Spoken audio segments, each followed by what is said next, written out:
Good morning, सुप्रभात, नमस्कार अभ्यर्थियों। आज है हमारा डे नंबर 2। हमारी जो सरकारी नौकरी की तैयारी हमने जो आपके लिए स्टार्ट करा है ताकि आपकी तैयारी और मजबूत हो सके और ज्यादा सुदृढ़ हो सके और ज्यादा आपको कॉन्फिडेंस आए आपकी तैयारी में, तो है उसका आज डे नंबर 2। आप सभी लोग जानते हैं जो भी पिछले क्लास में जुड़ चुके हैं कि भाई तैयारी को मजबूत कैसे करेंगे। तैयारी को मजबूत यहीं पे लाइव क्लास में होगी यार, कहीं नहीं जाना आपको बस लाइव क्लास में बैठना है, 1 घंटा बैठना है बस और कुछ नहीं करना। हमने कल जिस टॉपिक से स्टार्ट किया था वो क्या था, पजल्स। अब देखो भाई, पजल्स में अगर आप पजल्ड नहीं होगे, बात समझो, पजल्स में अगर आप पजल्ड नहीं होंगे तो पजल्स किस बात की, समझ रहे हो। तो थोड़ा बहुत दिमाग पे जोर डालना पड़ेगा, थोड़ा सोचना पड़ेगा कि यार ये ऐसे हो रहा है, ये वैसे हो रहा है। संभावनाएं, जो मैं अक्सर कहता हूं, संभावनाएं, केसेस, प्रोजेक्शन बार बार पिक्चर में आएंगे यार। दिमाग को आपको शांत रखना है और छोटी छोटी बातों में बस फोकस रखना है। जो आपके बेसिक्स हैं उस पर आपको एकदम तैयार रहना है, उस पर आपको एकदम क्लियर रहना है, उसमें कहीं कमजोरी नहीं होनी चाहिए, कहीं भी उसमें डाउट नहीं होना चाहिए, ठीक है। तो यार आज है हमारा डे नंबर 2 पजल्स का। आपने काफी अच्छा रिस्पॉन्स दिया डे नंबर 1 में जो हमने क्लास करी थी, उसमें आपका काफी अच्छा रिस्पॉन्स था, उसके लिए बहुत बहुत शुक्रिया। और इसी रिस्पॉन्स को, इसी एनर्जी को यार बनाए रखो, क्योंकि देखो सुबह की क्लास होती है। सुबह की क्लास क्यों होती है उसके पीछे का भी रीजन मैं आपको कल आपकी क्लास में बताया था।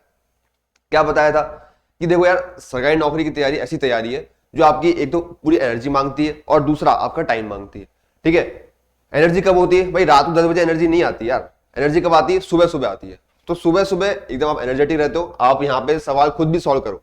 मैं तो करवाता ही हूँ, आप खुद भी सॉल्व करो, ठीक है।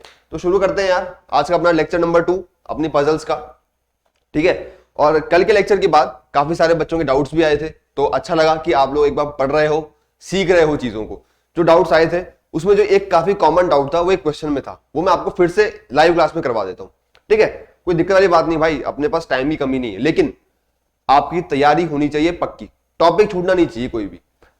हर छोटी सी बात में गहराई बहुत होती है, हर छोटी छोटी चीजों में, बेसिक चीजों में गहराई होती है। एक बार आप ये 2-3 क्लास समझ गए ना शुरू की, उसके बाद जो आगे के जो अपने लेक्चर्स हैं उसमें आप खेल जाओगे, उसमें आपको कुछ करने की जरूरत ही नहीं पड़ेगी, क्योंकि आपको पता है कि चलना कैसे है, प्रोसीड कैसे करना है क्वेश्चंस में, ठीक है। सब लोग रेडी हो, फिर एक बार थम्स अप कर दो यार, एक बार थम्स अप कर दो हमारी सरकारी नौकरी की तैयारी के लिए। चले, ओके, तो स्टार्ट करते हैं यार। स्टार्ट करने से पहले आपके लिए मैं हर रोज एक मोटिवेशन लाइन लेके आता हूं यार। क्यों? क्योंकि मोटिवेशन तैयारी में रखना बहुत जरूरी है। आपको ही पता है तैयारी कितनी ज्यादा डिफिकल्ट होती है, एग्जाम पॉइंट ऑफ व्यू से भी, पर्सनल लाइफ के पॉइंट ऑफ व्यू से भी। तो क्या लाइन है आज, कोशिश हमेशा आखिरी सांस तक करनी चाहिए, या तो लक्ष्य हासिल होगा या फिर अनुभव। समझ रहे हो? कोशिश सब लोग करेंगे, कोई ऐसा नहीं है कि यार एक चीज समझ में नहीं आ रही है तो उसे छोड़ दी, ऐसा नहीं होना चाहिए।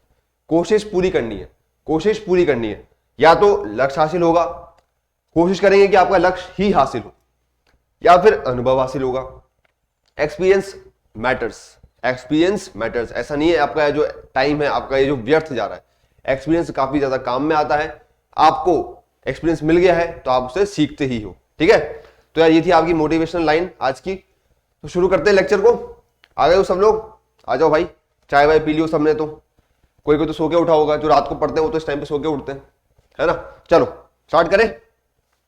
चलो, ये क्वेश्चन था यार, एक कल का क्वेश्चन है, लेकिन इस पे डाउट था, इसमें बच्चों को डाउट आया, तो मैं सोचा कि यार इस क्वेश्चन को एक काम करते हैं, वापस करवा लेते हैं, वापस कर लेते हैं लाइव क्लास में, ठीक है। ताकि स्टार्टिंग में जब आपके बेसिक्स चल रहे हैं ना यार, तब अगर डाउट नहीं आएंगे तो अच्छा रहेगा, डाउट क्लियर हो जाएंगे और भी अच्छा रहेगा। तो डाउट्स यहीं पे अभी अपन सॉल्व कर लेते हैं, क्लियर कर लेते हैं। डाउट कहां पर आया था बच्चों को इसमें, इसकी जो वर्डिंग्स थी, ये जो इसकी वर्डिंग्स है, इसकी जो वर्डिंग्स हैं ये, इसमें काफी बच्चों को डाउट आया या नहीं आया? काफी मैंने कमेंट्स देखे, हाँ, ठीक है। अब देखो, डाउट अगर आया है तो इसको सॉल्व भी करेंगे। अब देखो, अगर मेजॉरिटी को डाउट आ रहा है तो मैंने क्या सोचा है, मैंने ये सोचा था कि एक काम करते हैं, इसको अपन अलग तरीके से सॉल्व करते हैं, एक दूसरे मेथड से सॉल्व करते हैं। कल जो मेथड से किया, जिसको समझ में आ गया वेल एंड गुड, बढ़िया बात है, उस पर उसको स्टिक पे रहो, मतलब उसको पकड़ के रखो। लेकिन जिसे नहीं आया है उसके लिए मैंने एक अलग तरीका बस समझाया है, उसको समझाने वाला हूं आपको। एक बार आप देख लो, बताओ कि समझ में आ गया है, थम्स अप कर देना, ठीक है। चलो देखो क्या लिखा है, Sameer is taller than Sanjana, ठीक है। सबसे पहले तो अपन बनाते हैं 2 लाइनें, ठीक है। Sameer is taller than Sanjana, इसका मतलब भाई संजना कहीं पे यहां रही होगी ठीक है, आया ना। संजना भाई कहीं यहां है और समीर है यार यहां पे, ठीक है, समीर है यहां पे। एक और केस बनाते हैं जहां पे देखो इसमें केस की जरूरत है नहीं, लेकिन हमारे सेफ्टी के लिए हम क्या करते हैं ना, दो केस बना के ही चलेंगे, ताकि होगा क्या हमारे हमें जो हमारा आंसर मिलेगा उसमें हमें क्लैरिटी रहेगी कि हाँ यार ये आंसर एकदम पक्का सही है। क्लियर है, ठीक है, यहां तक अब आप पहुंच गए। अब दिक्कत आना स्टार्ट हुई बच्चों को, कैसे आई, बट शॉर्टर देन सुशीला। अब देखो जब भी इस तरह की चीजें आती है ना, comma but, comma but, comma who, आपको ऐसा नहीं है कहीं से पढ़ना स्टार्ट कर दिया, आपको पढ़ना पड़ेगा सेंटेंस को स्टार्टिंग से लेकर एंड तक कि सेंटेंस कहना क्या चाह रहा है, सेंटेंस कहना क्या चाह रहा है। ध्यान से देखो, वापस पढ़ो, आराम से पढ़ो, तसल्ली से पढ़ो, कोई जल्दी है ही नहीं यार, आराम से पढ़ो। Sameer is taller than Sanjana, हमने बना लिया, comma but shorter than Sushila. इसका मतलब ये पूरी कहानी किसकी हो रही है, ये पूरी कहानी किसकी हो रही है भाई, ये कहानी हो रही है हमारे समीर भैया की, हमारे समीर भैया की, ठीक है। समीर भैया की कहानी क्या है भाई, समीर भैया है वो संजना से बड़े हैं, बहुत बढ़िया, बट शॉर्टर देन सुशीला। इसका मतलब समीर भैया से बड़ी कौन है, सुशीला बड़ी है, ठीक है। मान लो मैं सुशीला को यहां पे रखता हूं, बात क्लियर है, ठीक है। सेम एक केस यहां भी हमारा जो चल रहा है पैरेलल, उसको हम सुशीला को मैं यहां पे रख देता हूं, हाँ या ना, हाँ या ना। समीर सुशीला संजना, यहां तक क्लियर है, ये लाइन अपनी क्लियर हो गई। यहां तक किसी को कोई दिक्कत है, ये पॉइंट समझ में आ गया, ये कैसे हमने पढ़ा है। पूरा सेंटेंस आपको कवर करना है, तभी समझ पाओगे कि ये कहानी किसके लिए कहा जा रही है, ये कहानी किसके लिए कही जा रही है, ठीक है। वापस आएगी, वापस देखेंगे। देखो Sona is as tall as Sameer, ठीक है। इसका मतलब सोना की जो हाइट है वो समीर के बराबर है भाई। मैंने कहा ठीक है यार, एक तरफ मैंने यहां पे सोना लिख दिया, ठीक है। सिमिलरली मैंने सोना को यहां भी लिख दिया, क्योंकि दोनों की हाइट बराबर है, तो भाई ये यहीं पर आएंगे दोनों आपस में एकदम, मान लो इसकी 6 फुट है, इसकी भी 6 फुट हाइट है, ठीक है, तो दोनों की हाइट एकदम बराबर है, बहुत बढ़िया। अब देखो फिर से, Sona is as tall as Sameer but shorter than Sandeep, but shorter than Sandeep. यहां तक आपने पढ़ लिया है। अब बताओ मेरे को यार, सोना जो है वो समीर के तो बराबर है हाइट वाइज, लेकिन बट का मतलब क्या होता है, लेकिन shorter than Sandeep, but shorter than Sandeep से छोटी है। इसका मतलब क्या है भाई, संदीप या तो, अगर अपन यहीं पे बना ले, देखो इस पे बना देते हैं, यहां लिख देता हूं मैं, संदीप या तो यहां आ सकता है, ठीक है, समझना। अब केसेस हमने इसीलिए बनाए थे। अब देखो भाई, संदीप यहां आ सकता है, या फिर संदीप यहां भी आ सकता है। देखो इसको अपन यहीं पे लिख लेते हैं, लाइन बड़ी कर लेते हैं भाई, संदीप मैं यहां पे लिख दिया, ठीक है, हाँ है ना, सबको समझ में आ गया। संदीप मैंने सुशीला से नीचे भी रखा है, संदीप मैंने सुशीला से ऊपर भी रखा है। ऐसा क्यों, क्योंकि अभी तक इस पॉइंट तक हमें कुछ भी क्लैरिटी नहीं है कि भाई संदीप सुशीला से बड़ा है या छोटा है, ठीक है, समझ रहे हो बात को। संदीप हाइट में सुशीला से बड़ा है या छोटा है, हमें क्लैरिटी नहीं है। हमने भाई दोनों केसेस ले लिए, भाई दो संभावनाएं ले ली, जो संभावना आगे जब हम पढ़ेंगे वो क्लियर होगी, एक को हटा देंगे, एक रह जाएगी हमारे पास, हाँ या ना, हाँ या ना, ठीक है, समझ रहे हो। अच्छा भाई यहां तक अब पहुंच गए। अब देखो ध्यान से देखना, कॉमा हु, फिर से पढ़ो, Sona is as tall as Sameer, भाई ये बहुत बढ़िया, बट शॉर्टर देन संदीप, बहुत बढ़िया, हमने सोना को शॉर्टर बनाया है, किससे, संदीप से। Who is not as tall as Sushila, यानी कि अब ये बात किसकी हुई है, ये बात हो रही है संदीप की, क्योंकि एंड कहां पे हुआ था, संदीप पे हुआ था।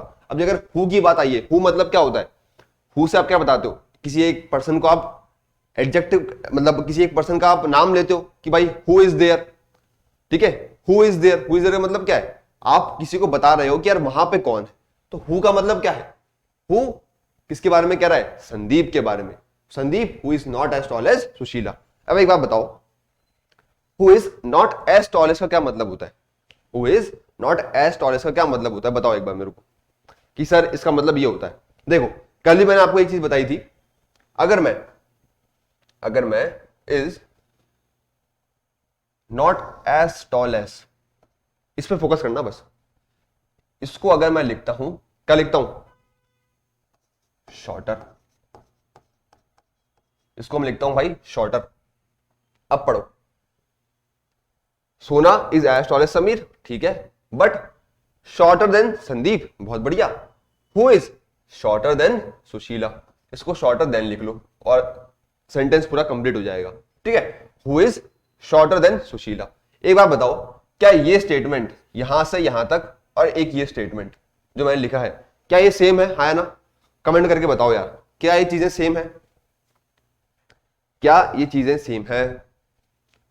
आप बोलोगे सर लग तो रही है, मैं कहूंगा भाई लग नहीं रही है, सेम है। क्यों सेम है? थोड़ा दिमाग चलाओ, एनालाइज करो इसे कि सर इस वजह से सेम आ रही है। देखो क्या लिखा है, not as tall as, not as tall as, इसका मतलब क्या है भाई? देखो अगर तुम्हारी हाइट 6 फुट की है, ठीक है, तुम्हारा एक दोस्त है उसकी हाइट 5 फुट की है, तो मैं क्या कहूंगा कि भाई आपका जो दोस्त है वो आपके बराबर हाइट का नहीं है, ठीक है, आपके बराबर हाइट का नहीं है, ठीक है, समझ रहे हो? अब इसको अगर मैं ऐसे कहूं कि your friend is not as tall as you, इसका मतलब क्या है? आपका जो फ्रेंड है वो आपसे छोटे हाइट का ही होगा, बड़े हाइट का तो हो नहीं सकता भाई। जब वो आपके बराबर ही नहीं है तो वो आपसे बड़ा कैसे हो सकता है? समझ रहे हो भाई? अगर वो 6 फुट का ही नहीं है तो 7 फुट का कैसे हो सकता है? वो तो भाई 5 फुट का है, तो हम क्या कहेंगे? Your friend is not as tall as you. हाँ या ना? क्लियर बात? अब देखो, who is not as tall as Sushila, इसका क्या मतलब है? सुशीला से छोटा ही होगा। कौन? हमारा संदीप। संदीप की हाइट सुशीला से भले ही 1 इंच छोटी होगी, लेकिन होगी जरूर। 1 इंच, 1 फुट, 10 फुट, जितनी भी छोटी होगी, लेकिन होगी जरूर, होगी जरूर। इसका मतलब क्या है? संदीप सुशीला से छोटा होगा। अब बताओ यार, जब आपके पास ये केस था, केस 1 मैं इसको नाम देता हूं, इसको मैं नाम देता हूं केस 2। हाँ या ना? हाँ या ना? अब देखो, केस 1 में आप क्या बता रहे हो कि भाई संदीप बड़ा है सुशीला से, तो ये क्या, ये पॉसिबिलिटी है? क्या ये पॉसिबिलिटी है हमारे पास, जो हमारे पास क्वेश्चन गिवन है? आप बोलोगे सर ये तो बिल्कुल नहीं है, तो भाई केस 1 हो गया रिजेक्ट हमारा। केस 1 कैसे हो गया? केस 1 हो गया हमारा रिजेक्ट। केस 2 पे आओ, केस 2 क्या कह रहा है? संदीप छोटा होगा सुशीला से, ये बिल्कुल करेक्ट केस है, ये बिल्कुल करेक्ट केस है। है ना? है ना? अब पढ़ो, who is the tallest, who is the tallest, सबसे बड़ा कौन है? देखो यार, ये हो गया हमारा सुशीला पहला पर्सन, संदीप हो गया हमारा दूसरा, तीसरा समीर, चौथा सोना, ये दोनों सेम हाइट के हैं, पांचवा संजना। सबसे टॉलेस्ट कौन है? सबसे टॉलेस्ट है हमारा सुशीला, यानी कि सबसे जो बड़ी हाइट है वो किसकी है? सुशीला की है। सबसे छोटी हाइट किसकी है? संजना की है। है ना? पूछा क्या है? हु इज द टॉलेस्ट, क्या बताओगे? Sushila is the tallest. क्या बताओगे? Sushila is the tallest. है ना? बताओ भाई, आंसर करो। Who is the tallest? Sushila is the tallest. Clear है बात? समझ गए हो? यहां तक कोई दिक्कत तो नहीं है? कंप्लीट है? आगे चले। अब बताओ, इस क्वेश्चन में कोई भी दिक्कत है क्या? इसको मैंने आज थोड़ा सा अलग तरीके से समझाया है, लेकिन 5 चीजें वही है जो कल समझाई थी, थोड़ा सा बताने का जरिया, बताने का तरीका बदल दिया है। बाकी आप देख लो, आप बताओ इसमें कोई दिक्कत है अभी तक? ये हमारा करेक्ट केस है, तो इसको आप नोट कर लेना और आंसर मार्क करना सुशीला। ठीक है? कंप्लीट है यार? चलें आगे। बहुत बढ़िया। कोई डाउट है? फिर से बताओ कि सर ये चीज समझ में नहीं आई, फिर से देखते, कुछ नया तरीका इजाद करेंगे यार, नया तरीका इजाद कर लेंगे, क्या दिक्कत है? इनोवेशंस तो आजकल बहुत हो रहे हैं इंडिया में, तो हम भी एक इनोवेशन कर लेंगे। क्या, एक क्वेश्चन तो सॉल्व करना है, एक क्वेश्चन ही सॉल्व करना है। इतने इनोवेशंस इंडिया में हो रहे हैं, तो हम यार हमारी क्लास में भी एक तो कर ही सकते हैं, है कि नहीं? ठीक है, मंजूर? चलो बढ़िया यार, बढ़ते हैं अगले सवाल की तरफ। अपन बढ़ते हैं अगले सवाल की तरफ। क्वेश्चन नंबर 2 पढ़ो भाई, क्या लिखा है? क्या लिखा है? 5 books are placed on a table, ठीक है, ई इज ऑन ए। कैसे पढ़िए? एक के ऊपर एक, 1 2 3 4 5 ऐसे पढ़िए, ठीक है? देखो, मान लो भाई ये आपकी हो गई एक टेबल, ठीक है, यार ये है हमारे पास एक और टेबल, फिर से 2 केसेस ले रहे हैं हम, ठीक है। हमारी सेफ्टी के लिए हम 2 केसेस ले रहे हैं ताकि हम कंफ्यूजन नहीं हुए, हमें कहीं भी अगर केसेस की जरूरत पड़ रही है तो हम फटाफट बना सकते हैं, वरना फिर आप सोचोगे कि यार इसके ऊपर ऐसा हो सकता है, इसके ऊपर ऐसा हो सकता है। केसेस बना लोगे, काम आसान हो जाएगा। कितना ही टाइम लगता है यार, 1 सेकंड भी नहीं लगा इसको बनाने में। कैसे बनाओगे आप? तो फटाफट बनाओ। लो भाई, ये बन गया, ये बन गई आपकी टेबल, ठीक है। तो थोड़ा सा एकदम चलेंगे, किससे अपन चलेंगे? अपन प्रोसीजर वाइज, कि यार कंफ्यूजन कम से कम होना चाहिए, ठीक है। चलो स्टार्ट करते हैं। भाई ये क्या है आपकी? यार ये है हमारी टेबल। टेबल कुर्सी पे तो पढ़ रहे होंगे सारे अभी, कि भाई कोई सो के भी पढ़ रहा है, आराम से लेट के क्लास चल रही होगी है? ऐसे भी है क्या? ऐसे तैयारी नहीं होगी। टेबल कुर्सी पे बैठो, पेन पेपर चलाओ। चलो on table, E is on A, E is on A. इसका मतलब क्या है? ए एक बुक है, उसके ऊपर कौन सी बुक पड़ी है? ई। ऑन का क्या मतलब होता है? ऊपर, ठीक है। तो ई इज ऑन ए। लो यार मैंने बना दिया, ई इज ऑन ए, बहुत बढ़िया। And C is under B. Similarly हमारा जो दूसरा केस था मैंने उसको भी यहां पे कंसिडर किया है, ठीक है, ध्यान देना। And C is under B. अब यार मेरे को ये बताओ, क्या आपकी पिक्चर में सी और बी है क्या अभी तक? सी और बी है क्या अभी तक? नहीं है, बिल्कुल नहीं है, ठीक है। तो इसमें जो हम जिस तरह से हम प्रोसीड करते हैं वो तरीका क्या है? आप सबसे पहला क्लू यहां तक था, इसको आपने लिख लिया। अब सबर, शांति रहो, पढ़ो आगे। And C is under B. क्या सी इज अंडर बी को आप इस क्लू से कनेक्ट कर पा रहे हो? क्या ये दोनों क्लू आपस में इंटरकनेक्टेड है अभी के लिए? है ना? बिल्कुल नहीं है। आप भी जानते हो कि भाई इनमें कनेक्शन तो कुछ है नहीं। तो मैंने क्या बोला यार? मैंने बोला इसको आप थोड़ी देर पे होल्ड कर रखो। किसको? इसको आप रख दो थोड़ी देर के लिए होल्ड पे। इसको आप रखो थोड़ी देर के लिए होल्ड पे। वापस आएंगे इस पे, मना नहीं कर रहे, इसको सॉल्व नहीं करेंगे, लेकिन वापस आएंगे। अभी शांति, आगे चलो, इसको भी होल्ड पे रख दो, आगे बढ़ो। A is above B and D is under C. अब हुई है थोड़ी थोड़ी पिक्चर क्लियर। क्या पिक्चर क्लियर हुई है? क्या पिक्चर क्लियर हुई है? देखो अभी तक आपके पास ए बी सी और ई, ये 4 चीजें थी, लेकिन इनका कनेक्शन नहीं था। तो हमने क्या किया भाई? हमने इसको होल्ड पे डाल दिया, ठीक है। ए इज अबव बी, इसका मतलब यार अगर ए बी से ऊपर है तो भाई मैं बी को कहीं यहां पे रख सकता हूं, मैं बी को कहीं यहां पे रख सकता हूं। ये बात तो क्लियर है, ये तो कंफर्म बात है, ठीक है। ये तो बात हमारी कंफर्म है, ठीक है, बहुत बढ़िया। And D is under C, D is under C. अब यार मेरे को एक बात बताओ, डी इज अंडर सी, इसके 2 केस हो सकते हैं। भाई कोई कहेगा सी मैं यहां रखता हूं, डी मैं यहां रखता हूं। मैंने कहा ठीक है, कोई दिक्कत नहीं है। कोई कहेगा सर मैं तो सी को यहां रखूंगा, मैं डी को यहां रखूंगा। लेकिन मैं फिर उसको बोलता हूं भाई तुमने ये वाला पॉइंट तो होल्ड पे रखा है अभी, है ना? भाई ये पॉइंट अभी होल्ड पे है ना? हाँ कि ना? अगर ये पॉइंट होल्ड पर है तो इसको कब कंसिडर करोगे? इसको भी तो कंसिडर करना पड़ेगा। इसमें क्या लिखा है? इस पे देखो भाई, C is under B, C is under B. अब देखो आपने ना सी को यहां पे बी के नीचे बनाया, ना आपने यहां पे बनाया।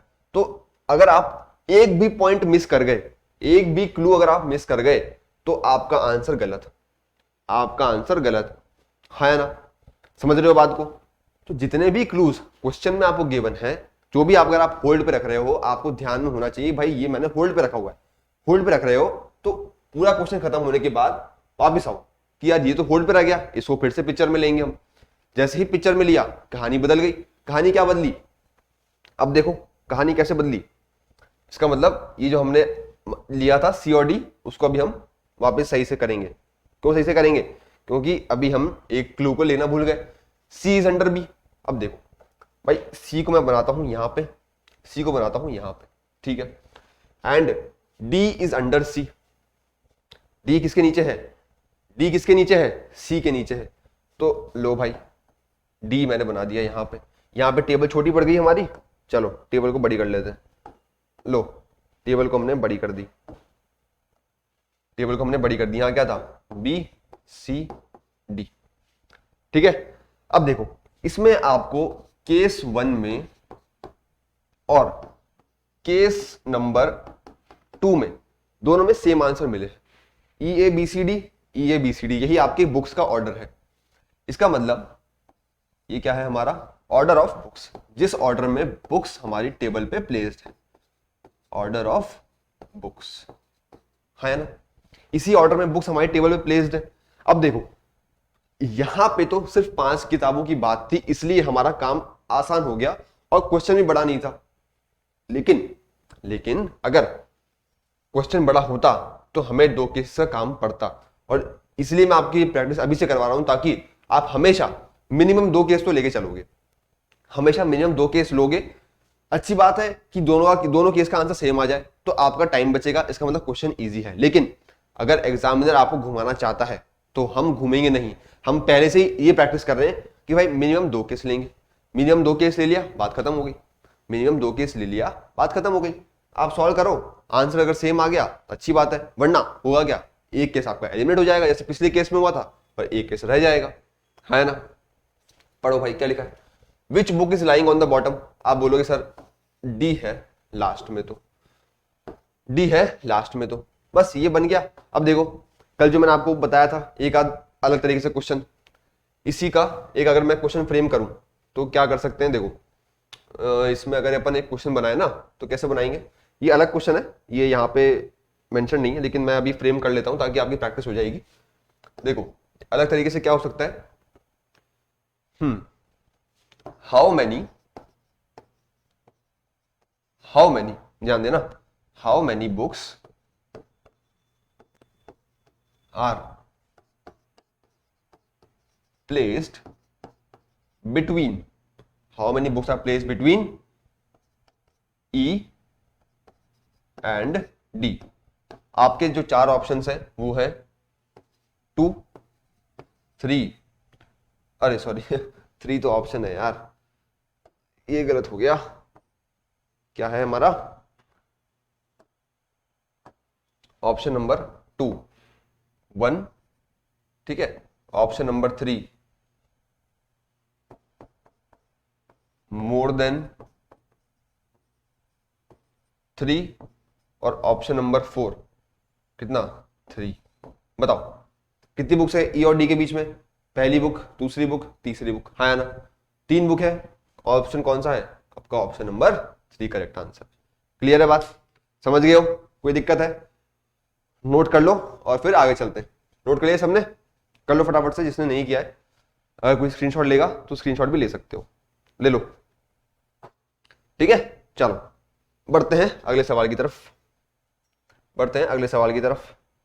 अगला सवाल क्या है, चलो ये रहा आपका अगला सवाल, करो भाई सॉल्व करो। चलो क्या लिखा है, 6 children ABCDEF are standing in a row. अब देखो धीरे धीरे क्या है, क्वेश्चंस का लेवल बढ़ेगा यार, धीरे धीरे क्वेश्चंस का लेवल इंक्रीज होगा, तो रेडी रहना, दिमाग को और पेन पेपर को साथ में रखना और चलाना, ठीक है। चलो भाई 6 लड़के हैं, 6 बच्चे हैं, वो एक रो में खड़े हुए हैं, ठीक है। B is between F and D। सबसे पहले तो एक रो बना लो, कैसे बनाओगे, लो भाई एक रो तो यार हो गई, ये एक रो हो गई भाई, ये कितने बच्चे, 6 बच्चे, तो 6 बच्चों को बिठा भी लो, 1 2 3 4 5 6, ये बच्चे हो गए, 1 2 3 4 5 6, है ना भाई 6 बच्चे हो गए, हाँ कि ना, 6 बच्चे हो गए। अब देखो इन 6 बच्चों को आपको अरेंज करना है किसके थ्रू, जो आपको यहाँ पे जितने भी क्लूज दिए हुए हैं, ये जो 3 लाइन में जो क्लूज दिए हुए हैं आपको इनको अरेंज करना है यहाँ पे, ठीक है। चल B is between F and D। अब यार ये बताओ क्या मैं इस क्लू से स्टार्ट करूं, क्या मैं इस क्लू से स्टार्ट कर सकता हूं, बताओ कौन से क्लू से स्टार्ट करना ज्यादा बेटर रहेगा, जहां पे आपको किसी भी एक बच्चे की पोजीशन क्लियरली दी होगी कि भाई ये बैठा है सेकंड पोजीशन पे, ये बैठा है एंड ऑफ द रो पे। जब तक ये बातें क्लियर नहीं होंगी तब तक हमारी कॉम्प्लेक्सिटी और बढ़ती जाएगी। अगर आप कहते हो कि सर आप तो इसको बना दो, B is between F and D, F and D का क्या मतलब है भाई, ये लो F हो गया, ये D हो गया, मैंने B को यहां बिठा दिया, ये भी सही है, ये भी सही है। अब अगर मैं कहता हूं कि यार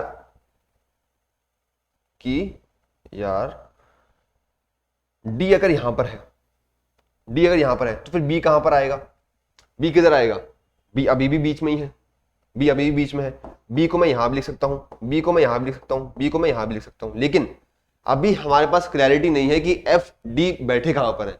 तो एफ और डी की नहीं क्लैरिटी है तो बी की क्लैरिटी भी अभी नहीं आएगी। इसीलिए हम क्या कर रहे हैं, हम अभी इस पहले क्लू को होल्ड पे डाल रहे हैं। क्यों डाल रहे हैं होल्ड पे? अरे भाई होल्ड पे क्यों डाल रहे हो? होल्ड पे इसलिए डाल रहे हैं क्योंकि अभी हमें क्लैरिटी नहीं है।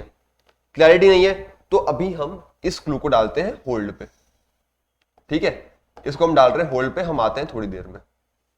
ठीक है, E is between A and C, अभी भी क्लैरिटी नहीं है तो इसको फिर से डाल दो होल्ड पे। बहुत बढ़िया। A does not stand next to either F और D। बताओ भाई, A does not stand next to either F और D। अब बात हुई है F और D की, देखो वापस बात आ गई। F और D का पॉइंट एक ये रहा, F और D का एक पॉइंट ये रहा। ठीक है, C does not stand next to D। समझ रहे हो, C D के आजू बाजू नहीं है। नेक्स्ट का क्या मतलब होता है भाई, अगर D मान लो ये इधर बैठा है तो C यहां पे और यहां पे नहीं होगा, इसका मतलब ये होता है। ठीक है, C does not stand next to D, इसका मतलब C D के आजू बाजू तो नहीं है। ठीक है, अब देखो अभी तक हम क्या है, काफी इजी क्वेश्चंस कर रहे थे, हमें हर एक चीज की क्लैरिटी थी, लेकिन अब क्लैरिटी नहीं है। क्लैरिटी कैसे नहीं है? देखो अब किसी भी जने की आपको एग्जैक्ट पोजीशन नहीं पता, नहीं पता है तो अब आएंगे हमारे जो हम केसेस की जो हम प्रैक्टिस कर रहे थे, तो वही केसेस अब आएंगे। देखो कैसे करेंगे। A does not stand next to either F और D। ठीक है, B is between F and D।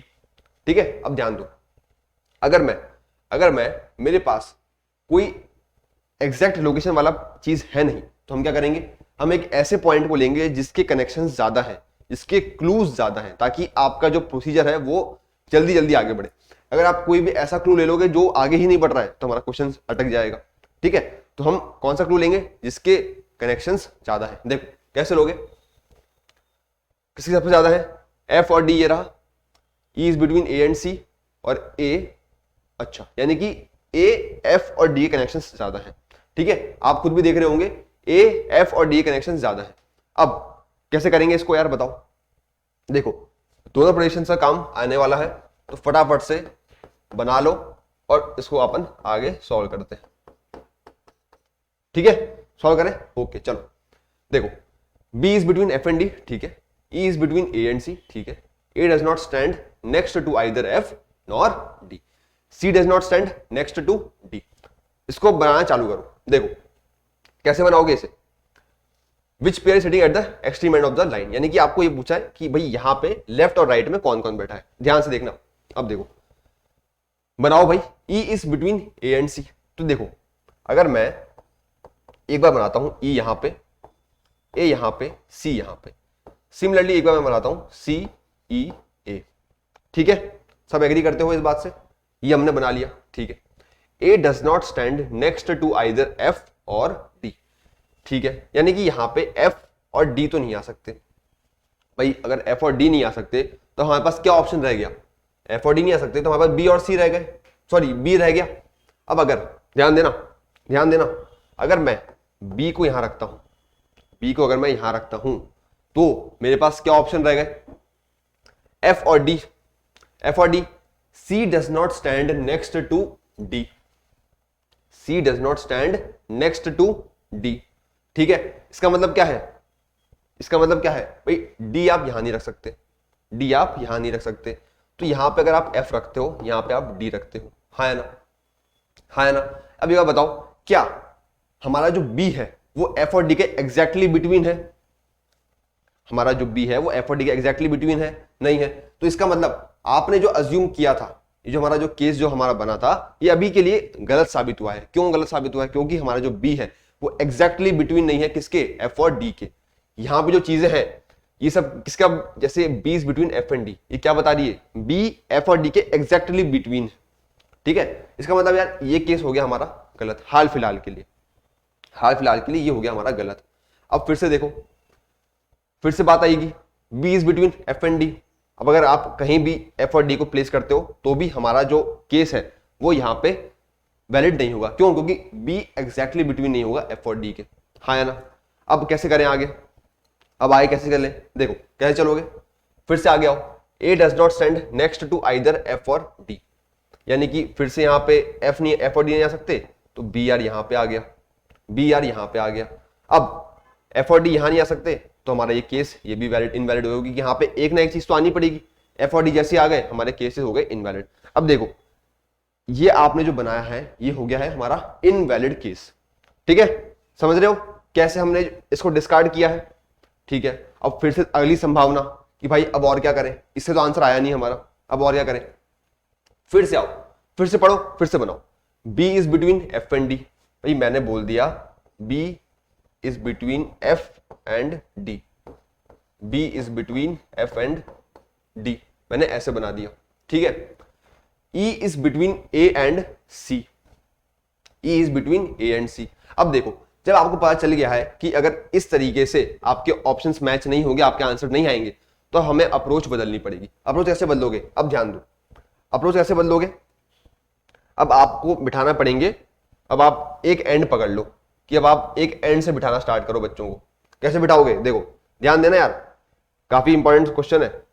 देखो B is between F and D, तो यार मैंने बोल दिया लो भाई एफ उधर हो गया, डी इधर हो गया, लो भाई डी इधर हो गया, एफ इधर हो गया, मैंने कहा कोई दिक्कत ही नहीं है, ठीक है। अब देखो E is between A and C, तो मैंने बोल दिया यार E इधर हो गया, A और C इधर हो गए, E इधर हो गया, C और A इधर हो गए, ठीक है। A does not stand next to either F और D, ठीक है। C does not stand next to D, बात ठीक है। अब देखो A does not stand either to F और D, यानी कि D और F के आजू बाजू A नहीं होना चाहिए, इसका मतलब ये केस हमारा गलत हो गया, ये केस हमारा गलत हो गया। ये केस चेक करो, ये case B is between F and D, बिल्कुल सही, E is between A and C, बिल्कुल सही, A does not stand next to either F और D, बिल्कुल सही, C does not stand next to D, बिल्कुल सही। इसका मतलब आपने ये जो केस बनाया है वो अभी तक तो सही बना है, तो इसका मतलब 1 2 3 चौथा, 4 अजम्पशंस के बाद हमारा आंसर आया है। देख रहे हो क्वेश्चन की गहराई को, इसीलिए मैंने इतना टाइम लिया है इस पे। सारे केसेस मैंने बता दिया आपको कि कहां कहां पे अगर आप बिठाओगे आपका आंसर किस किस तरह से आएगा, समझ रहे हो बात को। इसीलिए मैंने आपको पहले ही बताया है कि हमें प्रोजेक्शंस लेने पड़ेंगे, हमें संभावनाएं को इंक्लूड करना पड़ेगा। संभावनाएं जितनी ज्यादा आप स्टार्टिंग में ही इंक्लूड कर लोगे, तो जैसे जैसे हमारा जो क्वेश्चन बढ़ेगा, जैसे जैसे हमारे क्वेश्चन का लेवल बढ़ेगा, आपके लिए और इजी होता जाएगा कि भाई आपको मालूम चलेगा, आपका जजमेंट अच्छा होगा कि यार इससे आंसर नहीं आ रहा, इससे आंसर नहीं आ रहा, इस तरह से भी आंसर नहीं आया, आंसर किधर से आया, आंसर आपका यहां से आया। बात समझ रहे हो। इसीलिए इस क्वेश्चन को मैंने इंक्लूड किया था, क्योंकि आपको मेरे को बनाए थे 4 केसेस, पहला, दूसरा, तीसरा, चौथा। इसमें अभी और केसेस भी बन सकते हैं, इसमें अगर आप चाहो ना घर पे प्रैक्टिस करो, इसमें और केसेस भी बनाओ, देखो यार कि कहीं किसी और तरीके से भी आंसर आ रहा है, लेकिन आपको जो आंसर मिलेगा वो सिर्फ इस तरीके से मिल पाएगा। पूछा क्या है, क्वेश्चन पढ़ो यार, काफी टाइम हो गया। Which pair is sitting at the extreme ends of the line, भाई एक हो गया लेफ्ट पे, कौन सा, डी, राइट पे ए, यानी कि पेयर कौन सा हो गया, डी ए, यही है ना, डी ए आपका पेयर हो गया, यानी कि डी और ए एक्सट्रीम एंड्स में बैठे हैं और उसके बीच में बी एफ सी बैठे हैं, ठीक है। बात क्लियर है, कोई दिक्कत है यहां तक तो बताओ यार, कोई दिक्कत है यहां तक तो बता दो कि सर ये दिक्कत है, ये समझ में नहीं आया तो बोलो, ठीक है, पक्का है। चलो एक क्वेश्चन और कर ले, अभी तो यार आधा घंटा हुआ है, अभी तो एनर्जी है ना सब में, ऐसा तो नहीं है कि एनर्जी नहीं है किसी में, सब में होगी यार, अभी तो एनर्जी, 2-3 सवाल ही हुए अभी तो, ठीक है। चलो यार एक क्वेश्चन और कर लेते हैं फिर बस खत्म करेंगे। चलो एक सवाल और, एक सवाल और, ये इंपॉर्टेंट सवाल है और काफी ज्यादा इंपॉर्टेंट है, हल्का फुल्का भी नहीं है। आज से आप मान के चलो कि ये है हमारा वो वाला क्वेश्चन जो आपको एग्जाम्स में देखने को मिलेंगे। ऐसे क्वेश्चन आते हैं एग्जाम में, ज्यादातर ऐसे क्वेश्चन देखने को मिलते हैं आपको। अब बताओ यार इतना बड़ा क्वेश्चन है, इसको पढ़ने में भी टाइम जाएगा, सॉल्व करोगे तो भी टाइम जाएगा, लेकिन ये जल्दी जल्दी सॉल्व कब होंगे, जब आपकी प्रैक्टिस बढ़ेगी, ठीक है। तो पढ़ो भाई क्या लिखा है।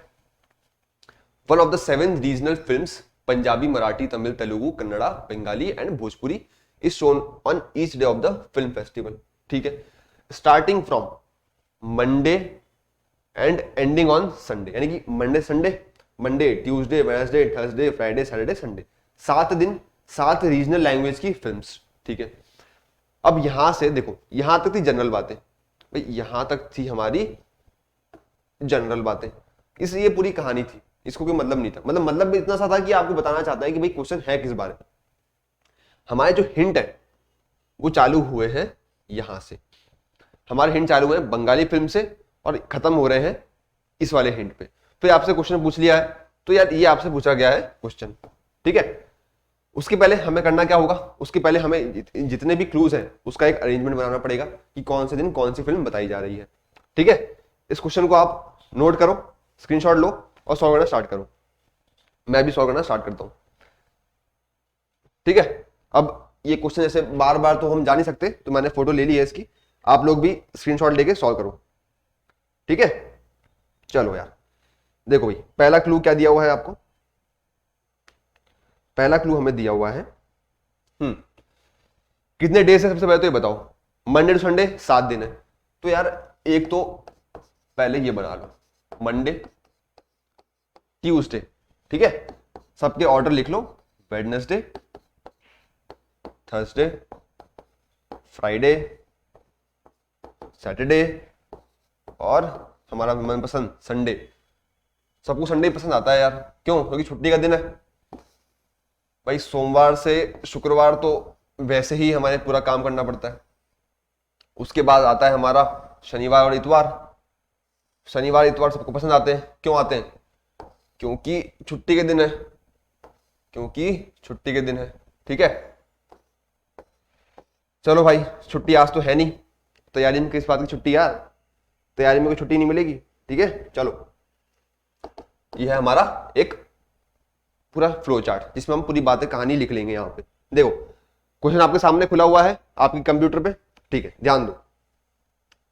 पहला, Bengali film is shown on Thursday, बहुत ही बढ़िया, सीधे सीधे उसने बोल दिया कि भाई यहां पे है बंगाली फिल्म, यार और क्या ही चाहिए, इससे आसान क्लू तो पूरी रीजनिंग में कहीं नहीं मिलेगा, बहुत बढ़िया, ठीक। कन्नड़ा फिल्म कहां पे गया, हाँ, Kannada film is shown on the day immediately after the day on which Marathi film is shown, on which Marathi film is shown. अब देखो इस क्लू को आप एग्जैक्टली तुरंत यहां पे अप्लाई नहीं कर सकते, हाँ ना। इसका मतलब क्या कह रहा है भाई, कन्नड़ा की फिल्म मराठी के जस्ट बाद में है, तो भाई मैंने यहां पे एक पॉइंट बना लिया यहां पे कि यार मैंने साइड में लिख लिया है कि मराठी के बाद कौन सी है, कन्नड़ा है, मराठी के बाद कन्नड़ा है। ये पहला पॉइंट मैंने साथ साइड में लिख लिया है, कन्नड़ा, ठीक है, मैंने साथ में लिख लिया है, कोई बात नहीं, इसको हम बाद में, अभी हमारे पास होल्ड पर है ये, ठीक है। ये सब चीजें कहां पर है, होल्ड पर है यार, ठीक है। चलो उसके बाद क्या लिखा है, एक सेकेंड, उसके बाद क्या लिखा है, Kannada film is shown neither on Tuesday nor on Saturday, यानी कि भाई ट्यूसडे पे भी नहीं आ सकते कन्नड़ा, सैटरडे पे भी कन्नड़ा नहीं आएगी, इसको भी आप होल्ड पे रखो, सोचेंगे इसके बारे में। इसका मतलब यहां पे लिख लो, यहां पे आप लोग एक काम करो, लिख लो ताकि कंफ्यूजन नहीं होगा। यहां पे आप लिख लो, क्या लिखोगे कि भाई कन्नड़ा ट्यूसडे को नहीं है और सैटरडे को भी नहीं है, ठीक है। देखो कन्नड़ा ट्यूसडे को नहीं है और सैटरडे को नहीं है, ठीक है। चलो ये भी अभी होल्ड पर है। ओनली, अब ध्यान दो, only one film is shown between Bengali and Tamil film, ध्यान दे रहे हो, बंगाली और तमिल के बीच में कितनी फिल्में हैं, 1 2 3 4, कितनी, एक फिल्म है। अब देखो बंगाली के ऊपर भी तमिल आ सकता है, बंगाली के नीचे भी तमिल आ सकता है, तो भाई अब समझ रहे हो ना, हमने केसेस क्यों लेना स्टार्ट करे थे पहले क्वेश्चन से ही, कल के पहले सवाल से ही मैंने केसेस ले लिए थे ताकि आपको प्रैक्टिस हो जाए, आपकी हैबिट हो जाए, ठीक है। चलो यार ये हो गया हमारा क्लू कंप्लीट। अब देखो 2 films are shown between Punjabi and, एक मिनट, एक ये क्लू मिस हो गया हमारा। 2 films are shown between Punjabi and Marathi film, Punjabi और मराठी के बीच में 2 फिल्में हैं। अब देखो ध्यान देना, अब आपके पूरे ध्यान की जरूरत है यहां पे, ठीक है, अब आपके पूरे ध्यान की जरूरत है यहां पे। देखो देख रहे हो सबको, ठीक। तमिल, पंजाबी और किसमें था, एक second, Bengali, Tamil, 2 films are shown between Punjabi and Marathi. अब देखो पंजाबी 1 फिल्म 2 फिल्म, मराठी। दूसरा केस इसी में मराठी पंजाबी, हाँ है ना भाई, पंजाबी और मराठी के बीच में 2 फिल्में होनी चाहिए। ये तो उसने ऐसा बोला नहीं है कि भाई पंजाबी आप पहले दिखा रहे हो, मराठी आप पहले दिखा रहे हो, ऐसा तो उसने कुछ बोला नहीं है। उसने क्या बोला है, पंजाबी मराठी के बीच में 2 फिल्में होनी चाहिए। भाई वो दोनों यहाँ पे सेटिस्फाई हो रहा है, भाई ठीक है यार, इसको भी हमने होल्ड पे डाल दिया। अभी हम इसको भी सीधा सीधा यहाँ पे नहीं पुट कर सकते, ठीक है। Bhojpuri film is shown neither on Sunday nor on Monday. और फिर से बात आ गई, Bhojpuri film is shown neither on Sunday nor on Monday. तो इसको हम कहां पे लिख लें, देखो इसको मैं यहां पे लिख देता हूं। आपकी जो भोजपुरी फिल्म है, सबको विजिबल है, देखो आपकी जो भोजपुरी फिल्म है वो संडे को नहीं है और मंडे को भी नहीं है, संडे को नहीं है और मंडे को भी नहीं है। अब देखो यार, अब हमारे पास क्लूज हो गए खत्म। अब क्लूज तो हो गए खत्म, पर सवाल तो पूरा हुआ ही नहीं। सवाल पूरा कब होगा, जब आप इन तीनों क्लूज को जो अपने होल्ड पे डाले हुए हैं उसको आप इस पिक्चर में ले आओगे। कैसे लाओगे, अब ध्यान दो। हमारे पास कनेक्शन कहां पर है, ये देखो, कनेक्शन ढूंढो इस क्वेश्चन में। क्या है, वापस से पढ़ो। बंगाली फिल्म शोन थर्सडे कर दिया, Kannada film shown on the day immediately after the day on Marathi film shown. अब देखो इसका मतलब क्या है, आपको ध्यान देना यार, इसका मतलब आपको 2 जगह खाली चाहिए कंटिन्यूअसली। इसका मतलब क्या है भाई, मराठी के इमीडिएटली बाद है हमारी कन्नड़ा फिल्म। अब मेरे को इस प्रोजेक्शन में बताओ कि 2 जगह कहां पे खाली है कंटिन्यूअसली। आप बोलोगे सर एक जगह तो ये रही, मैं कहूंगा यार बहुत बढ़िया, और भाई एक जगह ये रही कन्नड़ा, ठीक है, हाँ है ना। अब देखो फ्राइडे सैटरडे में मराठी और कन्नड़ा आ गई, यहां पे फिर देखो कन्नड़ा सैटरडे और ट्यूसडे को नहीं आएगी भाई। अब फिर से इसका मतलब आपने कन्नड़ा को सैटरडे पे डाल दिया, इसका मतलब आपका जो चांस था, ये जो केस था, ये गलत हो गया। आपको कहां डालना पड़ेगा, अब आप समझ गए होंगे कि कन्नड़ा कहां आएगी, समझ रहे हो सब लोग, सब लोग समझ रहे हो कि नहीं भाई। देखो इसका मतलब मराठी और कन्नड़ा अभी के लिए मैं यहां पे लिख सकता हूं, हाँ या ना, हाँ कि ना भाई, जल्दी बताओ।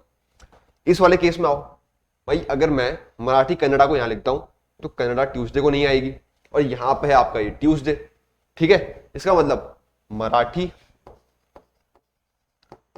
और कन्नड़ा यार ये मैं यहां पे लिख सकता हूं। अभी तक हमारा ये क्लू हो गया है पूरा। अब इसको आप भूल जाओ, इसको हटा दो, इसकी जरूरत है नहीं। अब हमें जरूरत है, देखो पंजाबी मराठी में कितनी फिल्में होनी चाहिए, 2 फिल्में।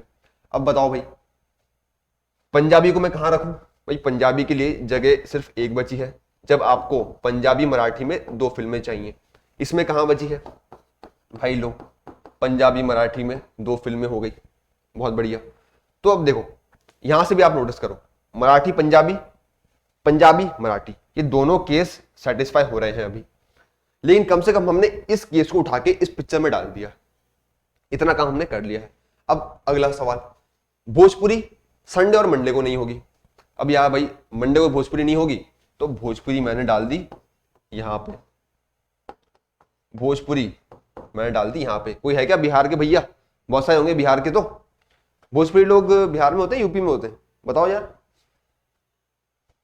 भोजपुरी तो बिहार में होते हैं, ठीक है। तो भोजपुरी हो गई फ्राइडे में। अब बची कौन सी फिल्म रह गई, एक तेलुगु हो गई क्या, तेलुगु नहीं हुई ना, तो भाई तेलुगु आपने डाल दी यहां पे। यार ये केस अभी तक हमारा सब कुछ सेटिस्फाई करता हुआ दिख रहा है। इसमें आओ, इसमें भोजपुरी संडे मंडे को नहीं है, तो संडे मंडे और जगह हमारे पास सिर्फ यही बच रही है, यानी कहीं ना कहीं तो भोजपुरी में रखना पड़ेगा आपको। और जैसे आप संडे या मंडे को भोजपुरी में रखते हो, आपका खेल खत्म, आपका जो केस था ये हो गया गलत। बड़े बड़े अक्षरों में लिख दो कि भाई ये हो गया हमारा गलत केस। क्यों, क्योंकि यहां पे हर जगह से भोजपुरी संडे या मंडे को ही आएगी और कोई जगह नहीं बची हमारे पास। अब अगर हमारे पास जगह नहीं बची है, इसका मतलब हमारा आंसर कौन सा सही हो गया, हमारा केस सही कौन सा हुआ? हाँ भाई, केस हमारा ये सही हुआ है। इसका मतलब इस तरह से आप रीजनल लैंग्वेजेस की पिक्चरों को चला रहे हो, है ना? समझ में आ गया सबको? अब देखो, जैसे ही आपका ये केस तैयार है बनके, ये आपका केस तैयार है बनके, ठीक है, अब इसके ऊपर आपको क्वेश्चंस मिलेंगे। वो क्वेश्चंस में कुछ है ही नहीं भाई। अब देखो क्या पूछा है, देखो, Telugu film is shown on which of the following days. फटाफट से आ जाओ, फटाफट से आ जाओ।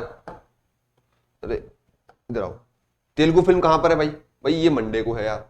फटाफट से आंसर मार्क करो और चलो, मंडे मंडे मंडे, ये रहा मंडे। मंडे आपने मार्क किया, आगे बढ़ जाओ। अगला सवाल, अगला सवाल क्या है? How many films are shown between Tamil film and Marathi film.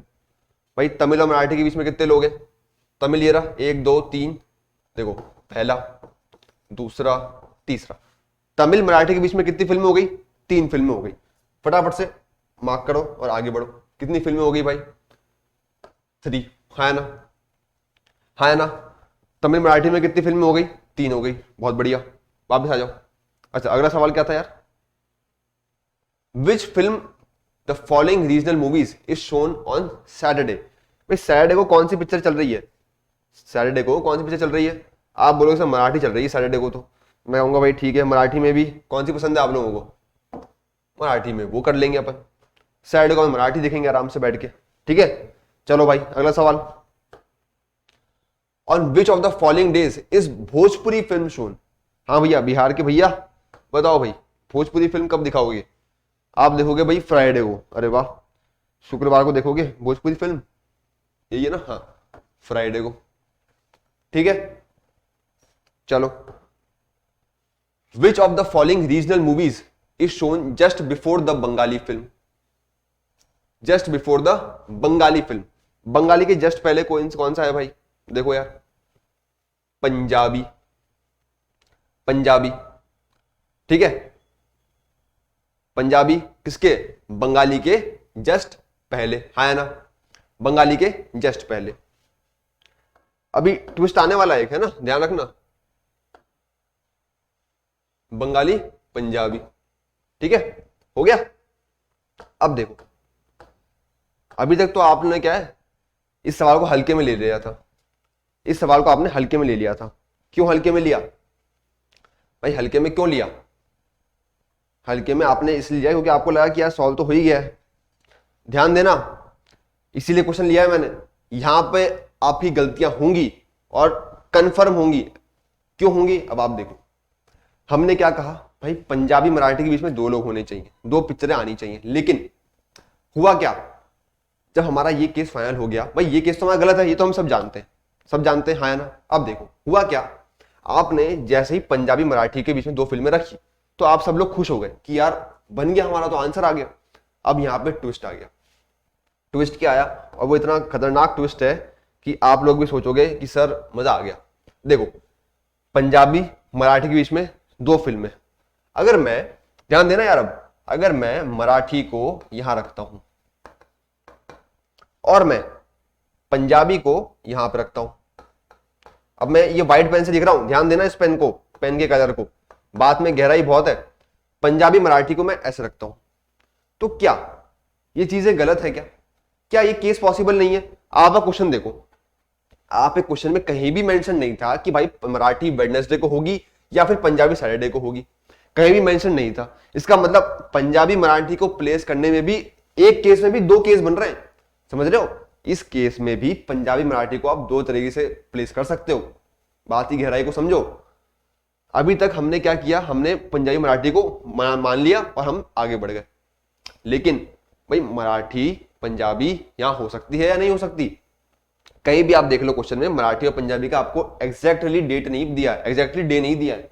पढ़ो भाई, वापस पढ़ो, वापस पढ़ो, इंपॉर्टेंट क्वेश्चन है। देखो, Kannada film is shown on the immediately day after the day on which Marathi film is shown. अब देखो, मराठी मराठी कन्नड़ा, इसका मतलब अब आप यहां पे जाके श्योर हो सकते हो कि भाई हाँ, हमने जो अज्यूम किया था कि भाई मराठी के जस्ट बाद कन्नड़ा आएगी, तो ये है हमारा एक ऐसा पॉइंट जो आपको बताएगा कि यार पंजाबी यहां नहीं आएगी, पंजाबी यहां आएगी। बात समझो, ये जो केसेस जो हमारे बनते हैं ना, ये काफी ज्यादा कंफ्यूजिंग होते हैं। इसीलिए मैं आपको बार बार कह रहा हूं, केसेस को बनाओ, हर चीज को जो आप होल्ड पे डाल रहे हो वो एक जगह लिख लो, एक जगह लिख लो, ठीक है। इसका जो हमारा जस्टिफाइंग पॉइंट था कि भाई मराठी यही क्यों आएगी, वो क्या है, भाई यहाँ पंजाबी लिख सकता हूं मैं यार, मैं यहाँ पे पंजाबी भी लिख सकता हूं, लेकिन जो इसका जस्टिफाइंग पॉइंट है वो क्या है, भाई जो कन्नड़ा है वो मराठी के जस्ट बाद में, बस ये इसका जस्टिफाइंग पॉइंट है और यही आपको जस्टिफाई करना था।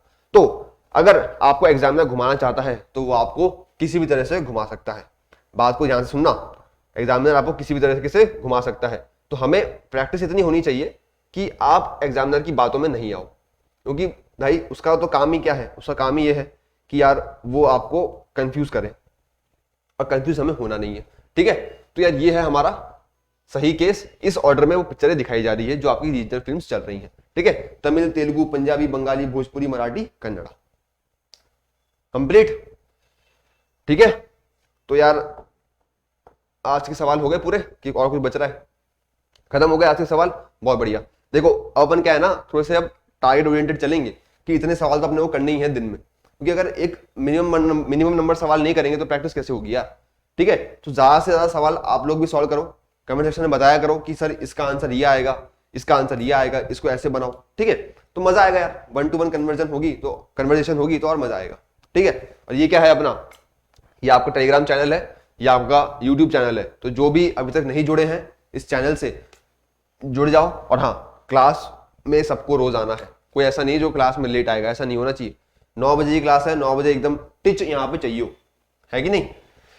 तैयार हो सब लोग, फिर मिलते हैं यार कल। आज के लिए इतना ही, घर में प्रैक्टिस करो इन्हीं क्वेश्चंस की, जो दूसरी तरह के क्वेश्चंस हैं इनके इससे रिलेटेड जो भी अलग क्वेश्चंस है उसकी आप प्रैक्टिस करो, उसको फिर अपन बताओ कि सर इसको ऐसे सॉल्व करो, इसको अलग तरीके से सॉल्व कर सकते हैं। आपके सजेशंस भी दो मेरे को, ठीक है, मैं कमेंट सेक्शन देखता रहता हूँ, आपके सजेशन भी आप मेरे को दे सकते हो कि सर इसको आप इस तरह से भी सॉल्व कर सकते हो, ठीक है। लास्ट के क्वेश्चन में मैंने ट्विस्ट बताया, वो ट्विस्ट काफी इंपॉर्टेंट है, वो ट्विस्ट काफी इंपॉर्टेंट है, दिमाग में उसको हमेशा रखना कि कहीं बार एग्जामिनर क्या करता है, यही ट्विस्ट अपनाता है और आपका क्वेश्चन गलत हो सकता है। हमें क्वेश्चन गलत नहीं करना है, हमें क्वेश्चन सही करना है ना, ठीक है। तो यार अभी तक कोई दिक्कत है तो बता दो फटाफट से, वरना क्लास को खत्म करते हैं।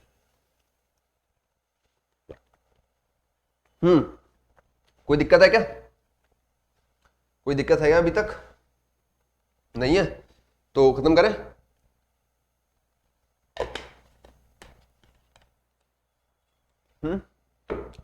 तो आपका टास्क क्या है, आपका जो होमवर्क है वो यही है कि आप इसको प्रैक्टिस करो, क्वेश्चंस की प्रैक्टिस करो, नंबर ऑफ क्वेश्चंस लगाओ यार, और फिर मिलते हैं अपन कल कुछ और क्वेश्चन के साथ। और हाँ, अब लेवल का क्वेश्चन का लेवल जो अब बढ़ता रहेगा धीरे धीरे, इजी क्वेश्चन अब हो गए बहुत है, अब क्वेश्चन का लेवल अपन बढ़ाएंगे ताकि आपके जो टफ पेपर जो आ रहे हैं, जो डिफिकल्ट पेपर आ रहे हैं, उसकी प्रैक्टिस भी हो सके, ठीक है। तो गुड बाय, धन्यवाद सबको, और मिलते हैं कल सुबह फिर से पूरी एनर्जी के साथ आपकी सरकारी नौकरी की तैयारी में। मिलते हैं कल, ओके, गुड बाय।